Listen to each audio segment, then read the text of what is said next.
Ya estamos de regreso en Ángulos y bueno, antes de la pausa les decíamos, vamos a platicar acerca de las implicaciones que ha tenido en términos políticos el multihomicidio en la Narvarte que se registró el último día del mes de julio y que, bueno, pues tiene entre sus víctimas, lo platicábamos la semana pasada, a un periodista. Esto por supuesto que ha elevado el nivel de atención que se le ha puesto a este caso, pero también a una activista y a 3 mujeres más, y hasta el momento la Procuraduría Capitalina, bueno, hasta el fin de semana, porque ya parece que hoy cambió la cosa, estaba pues buscando solamente por una línea de investigación que era la del robo, y ese robo era en contra de quien presuntamente vivía en ese departamento, que era una mujer colombiana. Hasta ahí se estaban cargando, digamos, la balanza, pero había por lo menos 2 ángulos, y lo platicamos aquí la semana pasada, que no se habían tocado.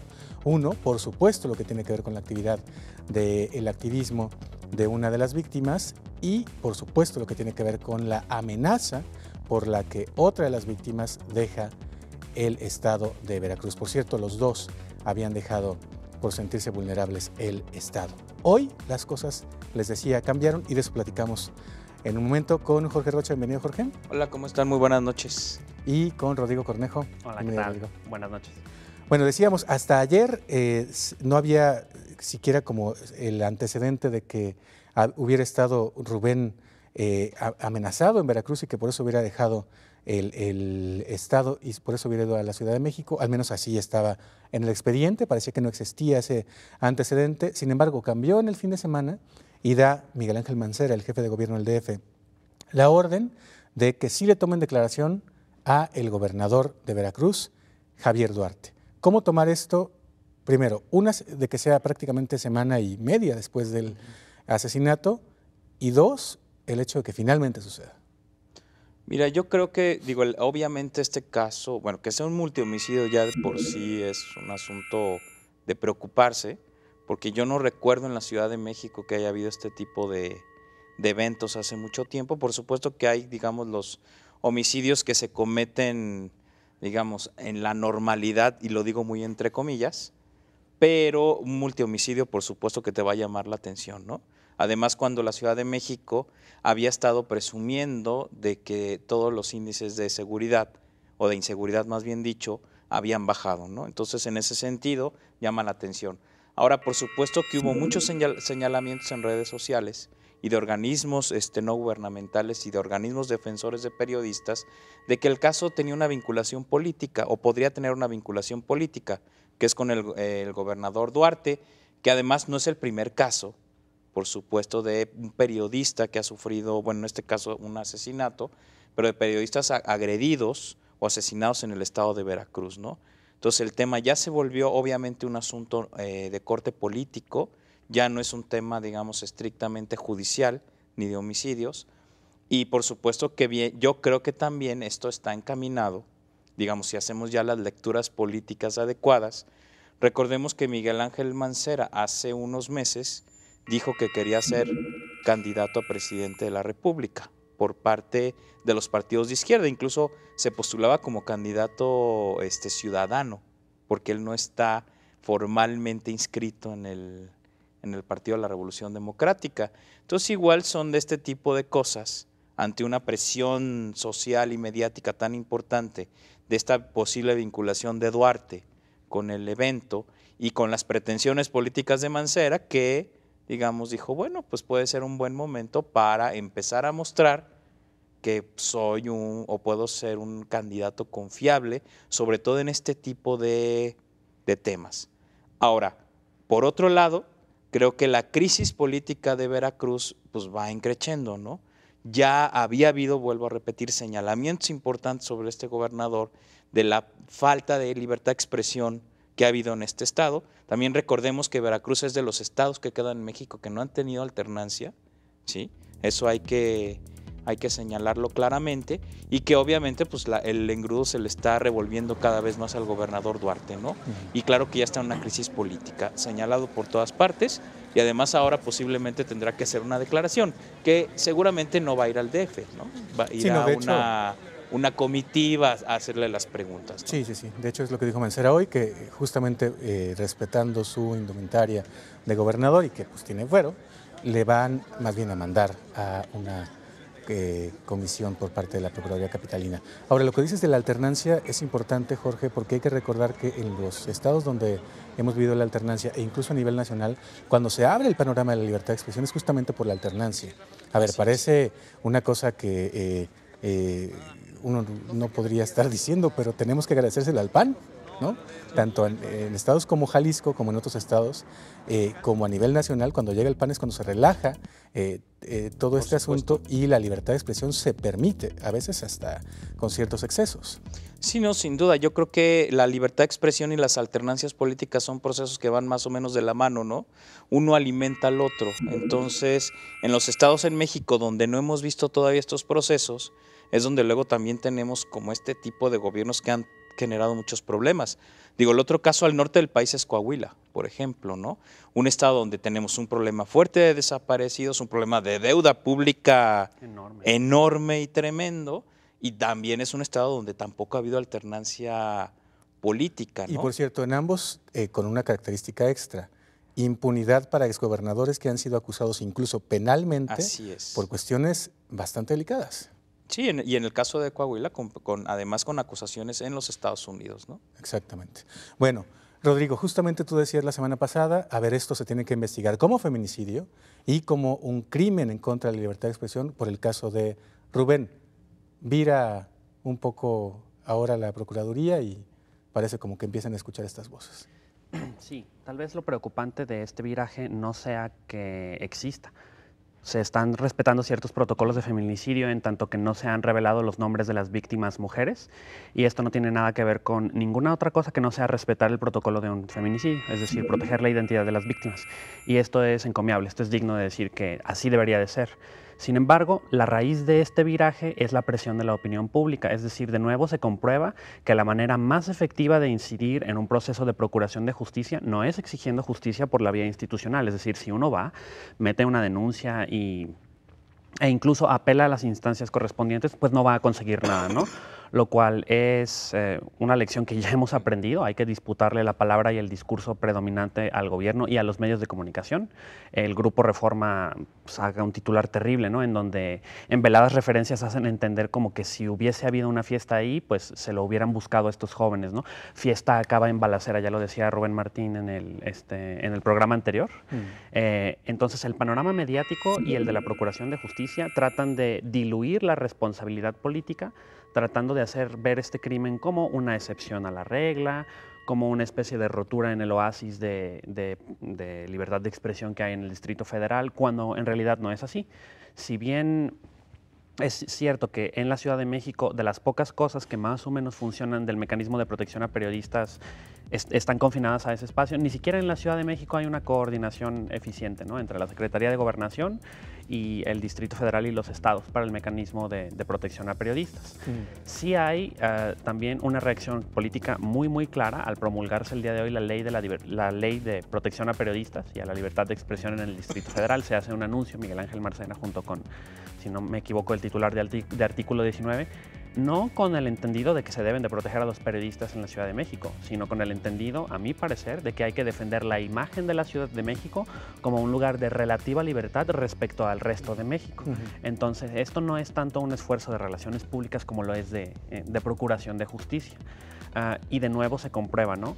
Si no hay una presión clara y fuerte de la opinión pública hacia las autoridades, la procuración de justicia simplemente no existe, lo cual a la sociedad civil organizada le pone un peso enorme de tener que estar permanentemente movilizada en un proceso que ha durado más de una década, en donde los asesinatos de periodistas son una regla, no la excepción.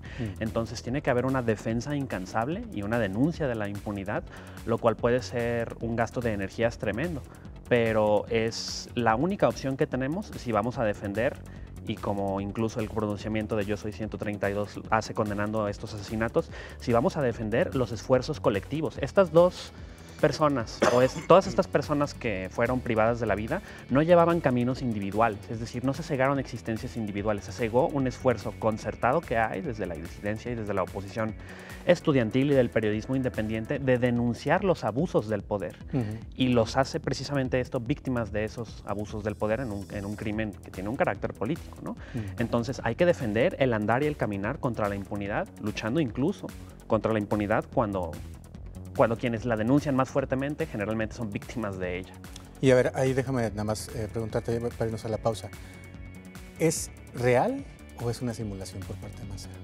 A mí me parece que hay dos vertientes. Sí hay una simulación en el discurso público en tanto que se va a aclarar esto, en tanto que dice que, él mismo dice, declara en la promulgación de la ley que no es oportunismo político. Me pregunto si alguien siente tantos pasos en la azotea de que fuera oportunismo político, no saldría a hacer esta declaración. Sin embargo, sí hay en el Distrito Federal, cuando se tienen las ganas de resolver un caso, más elementos y un grado ligeramente más elevado de profesionalización de los mecanismos de procuración de la justicia, tanto en los juicios orales como en las pesquisas que se hacen. Pero, pues, o sea, el hecho de que existe este carácter dual no significa que uno sea menor que el otro. A mí me parece que cuando alguien sale a decir y colgarse una medalla de que está procurando la justicia en su estado o en el Distrito Federal, no es algo de aplaudirse, al contrario, es una obligación irrenunciable. A mí me parece que pues sí es un poco lamentable, ¿no? Lo que pasa es que, ¿sabes qué? O sea, sí hay que decir que la Procuraduría en el DF sí ha tenido un proceso de, digamos, de transformación interna, que puede ser lento, ¿no? O sea, desde Samuel del Villar, ¿se acuerdan? Aquel procurador... Sí, claro. Con López Obrador, digamos, ha habido sucesivamente procuradores, digamos, con desempeños más o menos aceptables. De hecho, por eso mismo los indicadores de inseguridad en el DF fueron bajando, ¿no? Entonces, digamos, sí hay más capacidades reales, pero yo sí creo que en este sentido Mancera empieza a tejer su camino rumbo al 2018 y creo que hay que decirlo con toda claridad. Digo, ya anunció lo anterior, ahora van a, digamos, a meter a un gobernador, uno de los gobernadores priistas más cuestionados en la actualidad. Entonces, por supuesto que eso le va a dar reflector político, tan reflector que ahora mismo hoy estamos discutiendo sobre Mancera, ¿no? Claro. Y discutiremos sobre Javier Duarte, que también hoy agarró el reflector después de esta pausa. No se vayan, ya regresamos. Esto es Ángulos y les vamos a platicar acerca de lo que el día de hoy dijo el gobernador de Veracruz. Habló también prácticamente a semana y media de los hechos y dice dos cosas. Uno, que está dispuesto a declarar, y dos, que ni anden inventando. Los casos de las muertes de periodistas en su estado, dice él, están aclarados. Ya regresamos.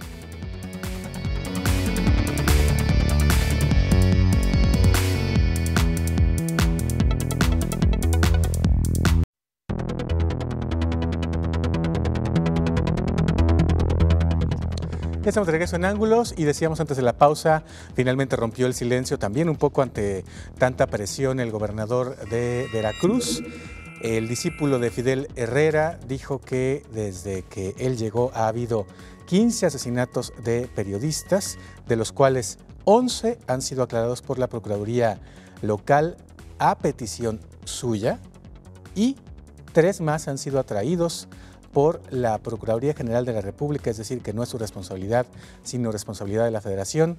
Y uno más, pues es el de Rubén, que según él no tiene nada que ver con su gobierno, por supuesto. Digo, también no esperaríamos que dijera otra cosa, no esperaríamos que se echaría la culpa, pero sí estuvo un poco extraño ese asunto de que dijera que todos los casos están más que aclarados y que le estamos haciendo, quienes hablamos de esto en el interior del país o en la propia Ciudad de México, el caldo gordo por decir que en realidad son casos no aclarados o no castigados y que hay una especie de persecución sistemática al periodismo en Veracruz. ¿Qué decir ante una reacción como esta del gobernador de aquel estado? Pues a mí me parece que habrá pocas personas que crean eso.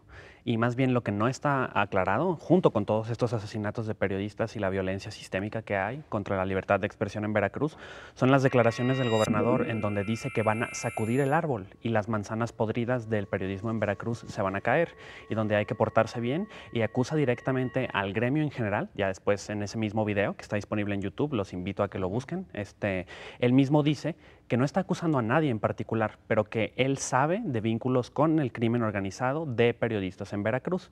Me pregunto entonces, en primer lugar, si él sabe de la existencia de dichos vínculos, ¿por qué hacerlo frente a periodistas, en una reunión a periodistas, y no llevarlo a Procuración de Justicia si tan bueno es este señor que raya en lo asesino para resolver cosas respecto al periodismo? Y en segundo lugar, estas alocuciones van en un sentido intimidatorio. Aunque nosotros creyéramos la ficción, la política ficción de este señor, en tanto que él ya ha resuelto como todos los casos, ¿no?, acerca de ataques a periodistas y de asesinatos a periodistas, ¿por qué habría de hacer un acto intimidatorio en donde se junta con el gremio periodístico y les advierte de que han de portarse bien? Esto él debería de adjudicarle una gran responsabilidad ante el crispado clima de la libertad de expresión, y no nada más de la libertad de expresión, la libertad política que existe de organizarse en el estado de Veracruz. Nosotros también debemos de recordar que hay cosas que, incluso aunque creamos esta ficción de que todo está resuelto, acontecieron y que eran claros indicios de que iba a haber un ataque a las disidencias que están organizadas en el estado de Veracruz. Poco tiempo antes de que Nadia y Rubén huyeran al Distrito Federal, hubo un ataque de porros con machetes y bates de béisbol que fue tan brutal que dejaron el piso y las paredes de una casa en donde se juntaban los estudiantes de la Universidad Veracruzana manchados de sangre. Y fíjate qué bueno que lo traes a colación, porque esa es la explicación que da Duarte del asunto de por qué se fue Rubén del Estado. Dice que en realidad el pleito de Rubén era con ellos, con esos activistas que a su vez se dividieron y que justamente él estaba, digamos, como en medio y ya no pudo tomar partido, y por eso se fue a la Ciudad de México, no porque lo hubiera amenazado el gobernador, dice Duarte. Sí, seguramente no tendrá nada que ver con la lista negra de activistas y de disidentes que existen en el estado de Veracruz, no tendrá nada que ver con la oposición a proyectos extractivos y no tendrá nada que ver con la merma que se hace a la imagen pública de Javier Duarte desde las disidencias, que pueden estar separadas o no. Él debe de ser el garante de la libertad de organización estudiantil, política y de la oposición en su estado. Si tanto quiere gozar de los privilegios de su investidura, como el hecho de gozar del fuero y no poder ser investigado, y quiere que le cuiden la investidura y no vaya a ir a declarar él en el Distrito Federal, entonces que cumpla también a cabalidad con su obligación de ser garante de la libertad de expresión. Y ahora también, con respecto a lo que decías, pues si él sabe que hay vínculos de periodistas con el crimen organizado, pues que los detenga, ¿no? Exactamente. O sea, no esperar a que los maten, suponiendo que se fuera de verdad. O declararlo de manera informal ante el gremio de estos periodistas. Este video es muy interesante, realmente vale la pena sentarse a escuchar estos minutos en donde él se dirige de manera bien intimidatoria al gremio periodista, y a mí me gustaría que las personas que no vivimos en el estado de Veracruz empezamos a poner los ojos en este tipo de gobernadores que todavía son casi plenipotenciarios y en estados en donde siempre ha gobernado el PRI, ¿no? Y eso es bastante preocupante. Claro. No, y recordemos que Veracruz siempre ha sido un bastión de votos priistas, ¿eh?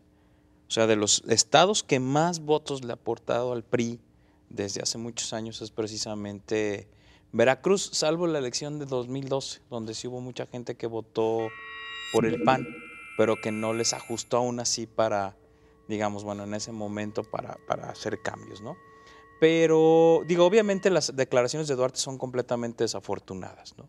Que diga que han matado a 15 periodistas en su periodo, o sea, hay que compararlo con otros gobernadores, ¿no?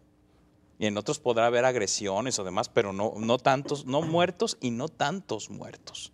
Son 15 periodistas.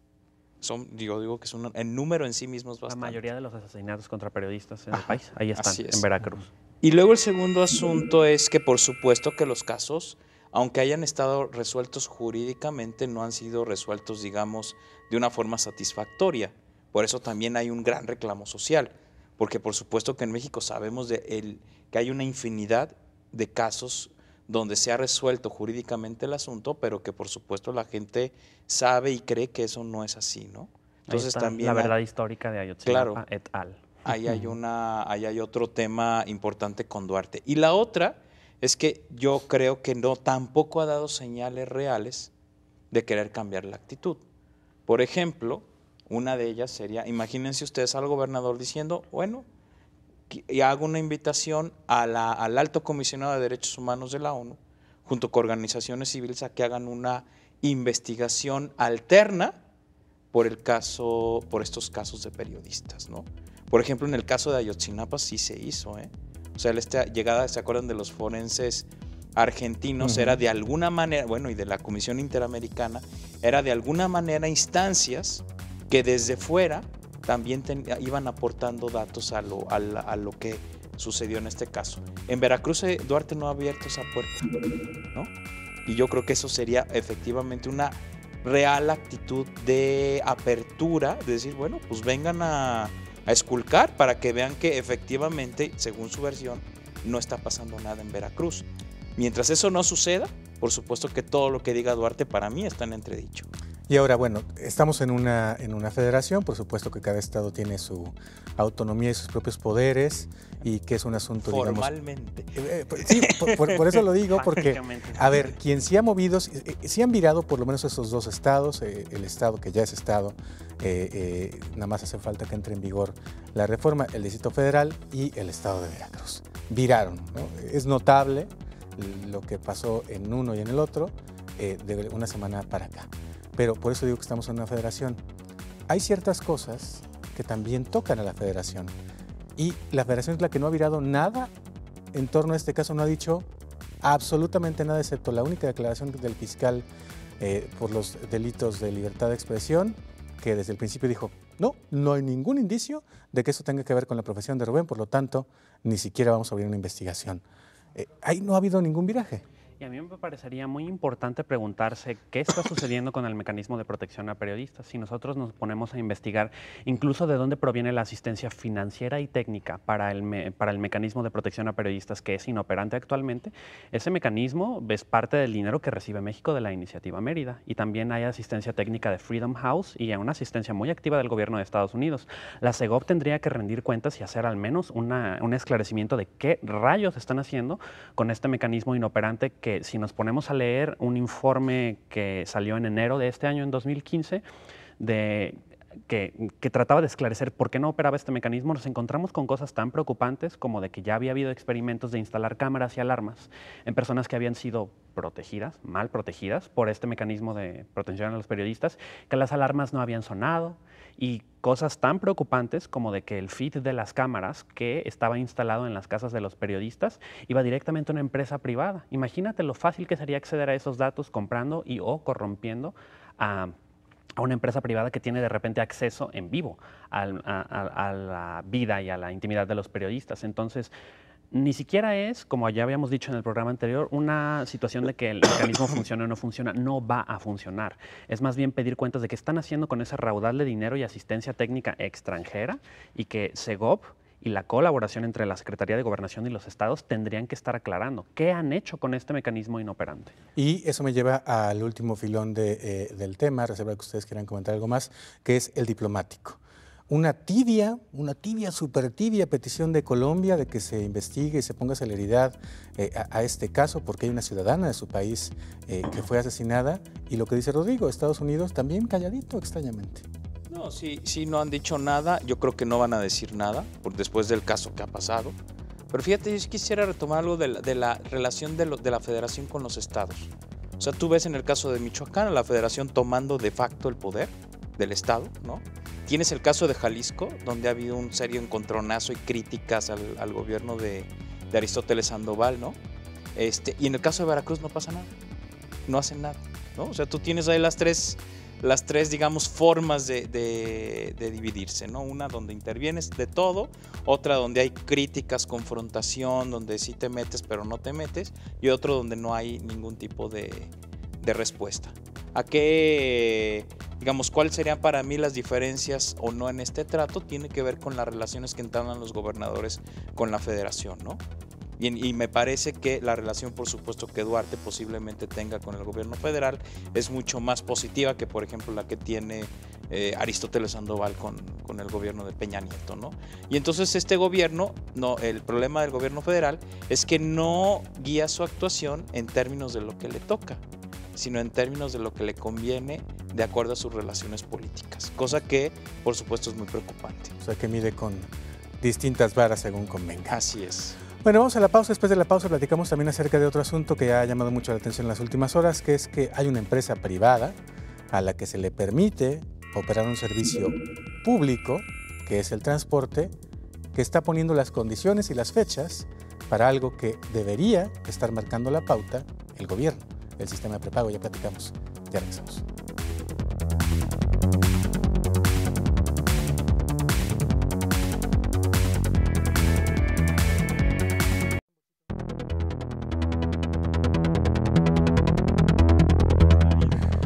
Ya estamos de regreso en Ángulos y decíamos antes de la pausa, bueno, llamó mucho la atención que para festejar su aniversario convocaron una rueda de prensa la Alianza de Camioneros, ese gremio que, pues hay que recordar, tenía a un representante en la Secretaría de Movilidad cuando inició este periodo de Aristóteles Sandoval, que se iba a jugar golf con ellos y pues por eso lo corrieron. Y resulta que este gremio, pues es el que le pone fecha y forma al sistema de prepago en la zona metropolitana de Guadalajara, cuando en teoría eso lo debería estar haciendo el gobierno. Y es más, si no recordamos mal, en su informe de este año, Aristóteles Sandoval, por ahí de marzo, dijo que ese mismo mes se iba a licitar el sistema de prepago y que el sistema de prepago iba a estar funcionando este mismo año. Pero la Alianza dice que no, que para el 2016 y que va a ser el sistema que ellos eligieron y por ahí de abril. ¿Alguien entendió algo? Sí, el sistema de transporte público está no ni siquiera privatizado, está corporativizado y está controlado en una relación muy perversa entre el poder político y el poder económico, que es una relación simbiótica. Es decir, las personas que han dejado que el pulpo camionero crezca tanto derivan un beneficio en tanto que no tienen que encargarse de algo tan lastimoso que es como gestionar un transporte efectivo. Y en segundo lugar, se ha crecido tanto el poder económico de unas élites que tienen estas concesiones que pueden decidir cosas como qué estándar de prepago se va a implementar y cuándo. Recordemos que una de las observaciones del Observatorio Ciudadano de Movilidad era la implementación del prepago, y la implementación del prepago había sido condición determinante de sucesivos incrementos, de los últimos 2, me parece, si no me falla la memoria. Es decir, no solamente se deja que esto suceda, sino que probablemente habrá una omisión enorme en términos de qué ha sucedido durante los últimos 3 años con esta no implementación del prepago. Y en segundo lugar, vámonos ahora sí como a lo técnico, la interoperabilidad de estos sistemas es lo que es la causa de su éxito o de fracaso. Si yo voy a poder transbordar entre una ruta de la Alianza de Camioneros y una ruta de alguien más, tiene que ver porque en tanto que el sistema está implementado, la misma máquina en ambos sentidos, ¿no? Entonces los costos económicos de una mala implementación lo van a empujar no más allá de 2016, sino que lo van a hacer inoperante. Estas famosas barras también de los lectores, todo lo mal implementado que están, las adecuaciones a las unidades para los minusválidos. Todo esto es un ejemplo de que cuando se implementa con las patas, nada sirve, y es una simulación que no solamente no sale igual de cara que las que estamos acostumbrados, sino que son millones de pesos que se irán a la basura. También varios de los camiones de las rutas modelo que hemos visto, de estos camiones verdes, valdría la pena jugarle al abogado del diablo y preguntar quién le vende a quién estos camiones y quién se beneficia con la renovación del parque. No, también se lo pregunté a Aristóteles Sandoval en la entrevista que le hicimos donde hablaba acerca del sistema de prepago. Se lo está vendiendo Dina de Raimundo Gómez Flores.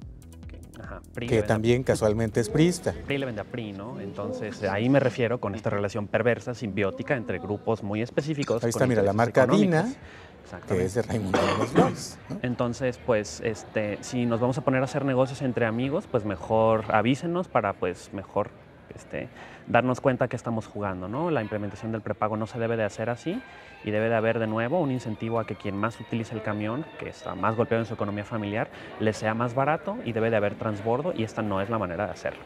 Y ahora, a ver, teníamos un secretario de Movilidad tibio, sin ganas de estar ahí. Mauricio Gudiño se fue hace 15 días.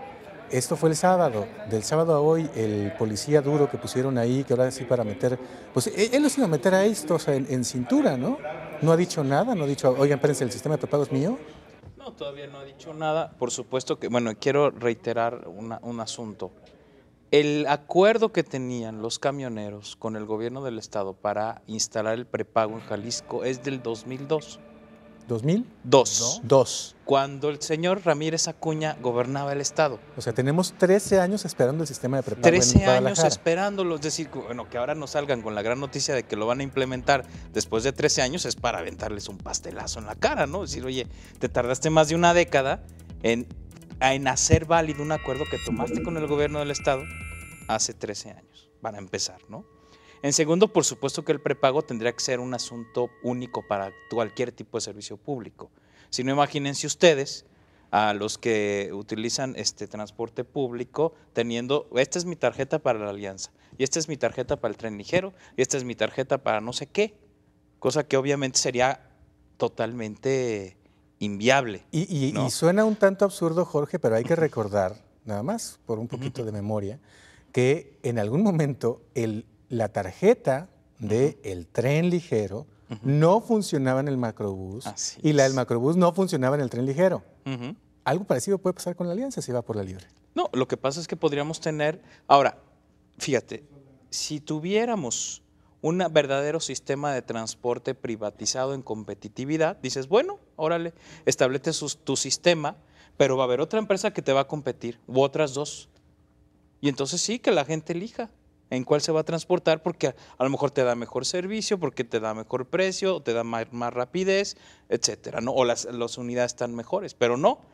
Resulta que tenemos un transporte que está, digamos, privatizado, pero que funciona con todas las ventajas de ser un monopolio público. Entonces, claro que tienes las dos mezclas peores de lo que puede ser un sistema de transporte, porque entonces se combinan lo negativo de cada uno de los sistemas, no las partes positivas, ¿no? Entonces, por supuesto, yo y sigo creyendo, y lo vuelvo a decir, que yo creo que la solución real para esto es volver a un modelo público de transporte público, valga la redundancia, es decir, estatizar el transporte público, punto. Y que los únicos que puedan proveer un servicio privado sean algunas quizá líneas de, digamos, de lujo, que además no sean nodales para la verdadera transportación de las personas. Yo no sé por qué se tiene tanto miedo, pero aquí mismo lo tenemos. El tren ligero sigue siendo la mejor opción de transporte y es una gestión de corte fundamentalmente público. O sea, aquí mismo lo tenemos, ¿no? Pero claro, entrar a un debate serio sobre este tema, pues va a atentar contra muchos intereses, como las señaló Rodrigo. Y ahora, también habría que esperar, hasta el momento no lo conocemos, a lo mejor será en las próximas horas, la postura de los nuevos gobiernos de la ciudad, los de MC, que nombraron casualmente también a un secretario de movilidad que es contraste del policía, el rudo contra el técnico, que es Mario Silva. Exacto. Se viene también posiblemente, y esperemos que no, porque nadie ganará de eso, perderemos más bien todos los que vivimos en la ciudad, una confrontación directa de quién va a tener qué atribuciones en materia de transporte público. Los municipios tienen la opción de ejercer sus competencias en materia de transporte público. Todo se perfila, o al menos ese sería el proyecto político de Movimiento Ciudadano, a realizar una gestión metropolitana trans e intermunicipal, es decir, tratar de gobernar la ciudad como una unidad territorial definida, en donde es obvio que no hay ninguna clase de justificación para gobernar distintos municipios interdependientes, como lo son Zapopan y Guadalajara, o municipios que tienen un carácter realmente periférico, pero que ahí trabaja la gente, como Tlajomulco, o como Tlaquepaque o Tonalá. O el Salto, exactamente, ¿no? Entonces, ahí veremos de cuánto nos va a tocar con estas posibles fricciones de las esferas de competencia, ¿no? Yo no creo que el gobierno estatal deje de ejercer esas competencias porque pues no le conviene, pero tampoco creo que el proyecto político de los alcaldes que van a entrar pues va a ser defendido. Esto va a ser la punta de lanza de lo que se quiere ejemplificar como un modelo de gestión metropolitana. Es decir, ¿qué va a pasar o qué pasaría si tiñéramos el estado de naranja, por así decirlo? Y ambos actores políticos tienen un incentivo altísimo de competirle al otro y comerle el mandado. El problema es que no sabemos cómo va a suceder esto, ¿no? Nadie tiene ningún incentivo para no ir a un choque de frente, no nada más de declaraciones, sino de competencias, y ya veremos qué sucede. Que aquí no se defienden esencialmente criterios técnicos, se defienden dos proyectos políticos que están compitiendo activamente por el poder en el estado de Jalisco. O sea que pueden estar también diciendo los priistas, aquí no aplauden, ¿no? Ya sé que no aplauden. Caramba, que de aquí tampoco aplauden.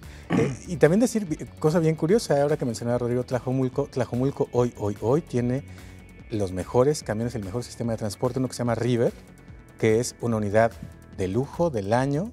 Digo, no de lujo quiero decir comparado con las otras, pero es, pues, digamos, pues como las que en este momento circulan. Es un transporte digno. Es un transporte digno, exactamente, ¿no?